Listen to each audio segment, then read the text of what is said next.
Atento saludo, Oscar Adrián Cano Gutiérrez, estudiante octavo semestre de psicología. Continuando con las actividades que tenemos dentro de la materia de articulación 5 y el texto que nos han dejado para analizar, para mí desde mi punto de vista, aspectos que me llamaron muchísimo la atención, es el inicial, ese protocolo que se debe de tener en el momento preciso en que una persona se suicida. Este contexto me llamó muchísimo la atención toda vez que hay características y situaciones en las cuales nosotros, a aquellas personas a las cuales no les ha sucedido que un pariente, un ser querido, una persona muy cercana haya tenido esta decisión de suicidarse, me pareció bastante importante dentro de aspectos que yo no había comprendido. Es muy importante tener en cuenta de que siempre se debe tener inicialmente la prudencia que nos lleva a respetar la situación de duelo eminente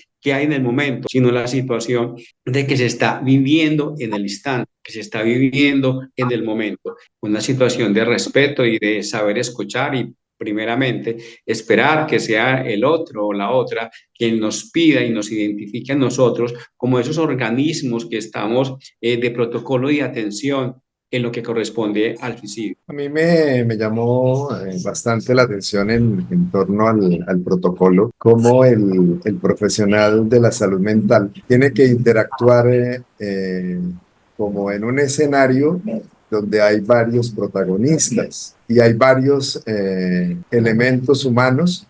Por ejemplo, está si en el caso de que llega la policía, el personal de investigación, llegan, están los familiares principales afectados del suicidio de este ser querido, el amigo, las llamadas, el que está hablando por teléfono. Entonces me llamó la atención cómo en el protocolo hay que tener en cuenta todo ese escenario, pero hay que hacer primar la atención de los familiares que en ese momento sus sentimientos, sus emociones están fuertemente golpeados e impactados por la cuestión del suicidio. Eso me llamó bastante la atención en ese aspecto. Muy bien, Radamés. Yo soy Freddy Santa María, a mí me llamó muchísimo la atención cómo en los protocolos también de atención se tienen en cuenta aspectos como cómo darle la noticia a los familiares, de qué manera también cuando hay, por ejemplo, una carta o un video, cómo tratar de socializarlo, manteniendo siempre los silencios, dándoles el espacio para que ellos también tengan sus reacciones negativas, explosivas. Algunos reaccionarán como de manera de shot, otros serán más agresivos, otros simplemente pues intentarán llorar, mantener el llanto o el dolor que sea mucho más expresivo, pero hay que tener en cuenta todas esas reacciones también en el protocolo para que pues haya una mejor vivencia del duelo, teniendo en cuenta que todos estos sentimientos negativos pues hacen parte también del duelo, ¿no? Otro aspecto que es importante resaltar en la lectura que hemos realizado son frecuentes reacciones de los sobrevivientes, digámoslo así, de una persona que se ha suicidado, ¿no? Son como muy similares las reacciones, aunque todo depende lo que acentúe en torno a la personalidad, pero son reacciones como la culpa, la confusión, el enojo, la negación, el aislamiento de la persona a nivel social, ¿no? Me parece que en los casos que nos presentaron hay como esos elementos comunes a la hora de enfrentar el suicidio de un ser querido, de un familiar. Mi nombre es Natalie Bastidas. Pues en un proceso de duelo va a haber una experimentación donde se va a vivir una reacción emocional y psicológica cuando hay una pérdida de un ser querido. Además, es importante tener en cuenta que se debe buscar recursos de apoyo cuando las situaciones se vayan presentando con más crisis, ya que esto puede aportar que los conflictos que agraven más con un apoyo emocional, asistencia psicológica y herramientas. Hace que las diferentes crisis que se estén pasando y se viene en un caso de duelo para el entorno y vivir una mejor calidad de vida, digámoslo así. Entonces, como los amigos profesionales, es donde se va a encontrar una ayuda, porque se va a sentir en un caso de shock, de negación, un dolor emocional, también se va a encontrar un estigma social. Además, se va a presentar problemas de salud mental, pues como son la depresión, la ansiedad, el trastorno del estrés, lo cual el duelo suele ser muy complicado.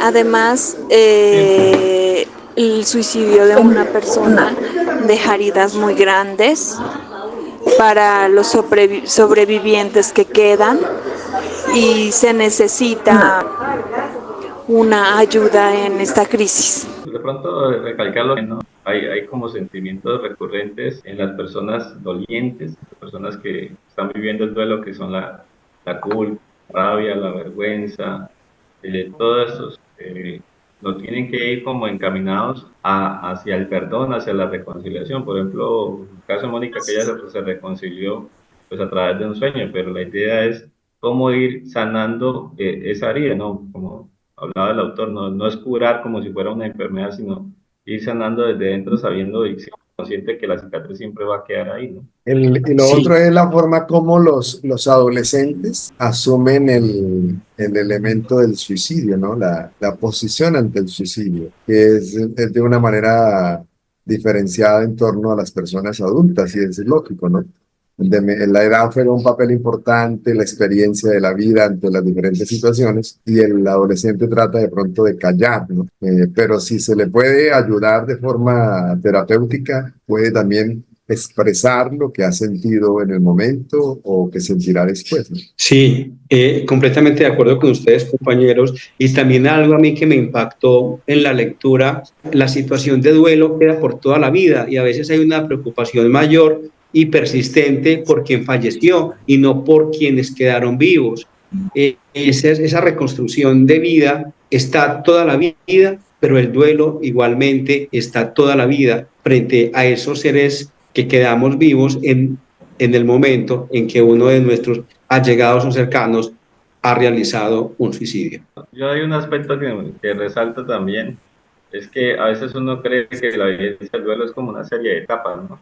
Y lo que decía ahí en uno de los casos era que es una montaña rusa. Uno puede sentir que ya superó, pero al ratico uno vuelve otra vez, revive la herida y otra vez viene como ese va y viene, que hace que uno pues vaya reconociendo que todavía no se ha sanado completamente. Ahora pues la primera impresión que uno tiene la persona que está viviendo el duelo es tratar de tener paciencia con ella, de ayudarle a vivir ese proceso sin juzgarlos, sin condenarlos, sino haciéndole entender que uno viva ese sentimiento, carrusel de emociones. ¿Qué tal si hablamos un poco sobre el sentimiento de vacío que experimentan los sobrevivientes ante el suicidio?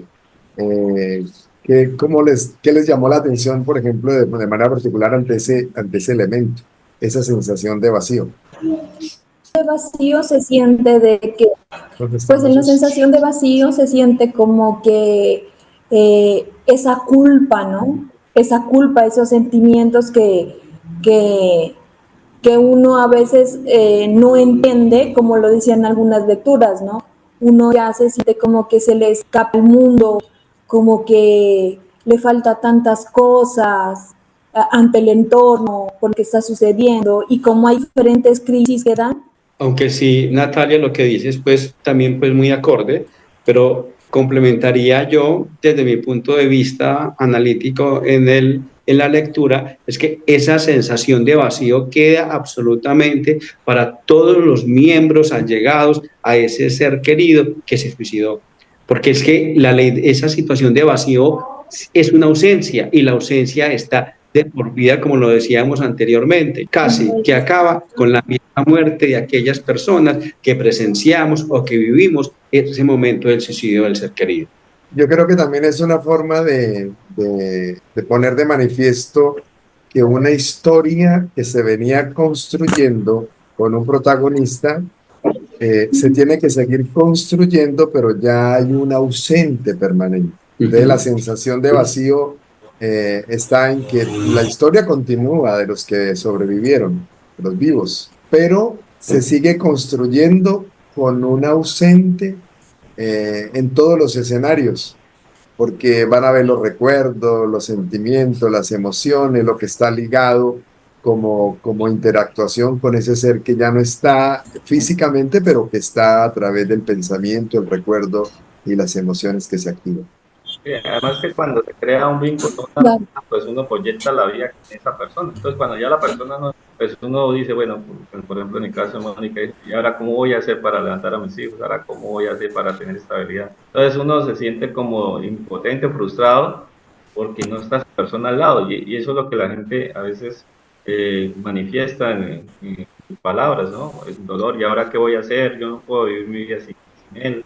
Yo cómo hago para seguir adelante, y esa sensación de vacío es lo que uno intenta reconocer, que por más que se trate de amor propio, de salir adelante, de hacer buenos hábitos para vivir el duelo, siempre va a ser difícil compensar ese vacío. Si esa persona estuviera, todo hubiera sido mejor y todo hubiera sido mucho más fácil.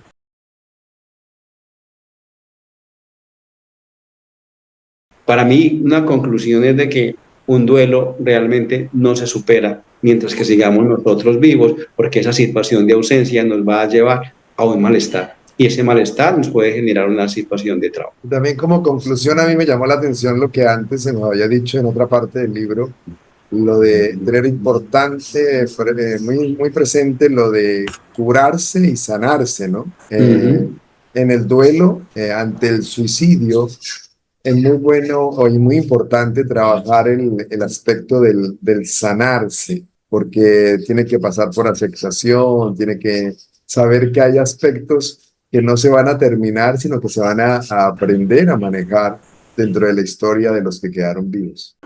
Pues para concluir, cuando se vive un proceso de duelo, se debe empezar a vivir una adaptación, ya que el dolor y la confusión son un sentimiento que con el tiempo pueda llegar a agravar la situación.